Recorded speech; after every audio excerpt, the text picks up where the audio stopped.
ನಮಸ್ತೆ ರೈತ ಬಾಂಧವರೇ, ಇವತ್ತಿನ ವಿಡಿಯೋದಲ್ಲಿ ನಾವು ಕುರಿ ಸಾಕಾಣಿಕೆ, ಕೋಳಿ ಸಾಕಾಣಿಕೆ ಹಾಗೂ ಹಸು ಸಾಕಾಣಿಕೆ ಮತ್ತು ಇತ್ಯಾದಿ ಪಶು ಸಂಗೋಪನೆಯಿಂದ ಬರ್ತಕ್ಕಂಥ ಸ್ಕೀಮ್ ಬಗ್ಗೆ ತಿಳ್ಕೊಳ್ಳೋಣ. ಬನ್ನಿ ನೋಡೋಣ.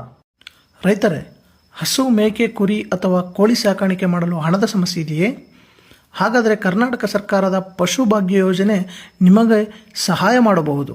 SC ST ರೈತರಿಗೆ 50% ಸಬ್ಸಿಡಿ ಹಾಗೂ ಇತರೆ ಮತ್ತು ಸಣ್ಣ ರೈತರಿಗೆ 25% ಸಬ್ಸಿಡಿಯಷ್ಟು ದೊರಕುತ್ತದೆ. ಅದಷ್ಟೇ ಅಲ್ಲದೆ ಮೇವು ಮತ್ತು ನಿರ್ವಹಣೆ ಘಟಕಕ್ಕೋಸ್ಕರ ನಿಮಗೆ 50,000 ರೂಪಾಯಿಗೆ 0% ಬಡ್ಡಿಯಲ್ಲಿ ಕೂಡ ನಿಮಗೆ ಸಿಗುತ್ತೆ.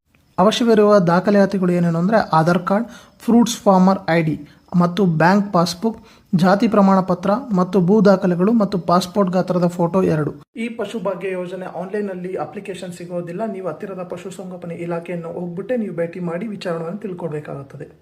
ಈ ಮಾಹಿತಿ ನಿಮಗೆ ಉಪಯುಕ್ತವಾಗಿದ್ದರೆ ಲೈಕ್ ಮಾಡಿ, ರೈತ ಸ್ನೇಹಿತರೊಂದಿಗೆ ಹಂಚಿಕೊಳ್ಳಿ ಮತ್ತು ಕೃಷಿ ಯೋಜನೆಗಳ ಬಗ್ಗೆ ಇನ್ನಷ್ಟು ಮಾಹಿತಿಗಾಗಿ ಕೃಷಿ ಜಗತ್ತನ್ನು ಫಾಲೋ ಮಾಡಿ.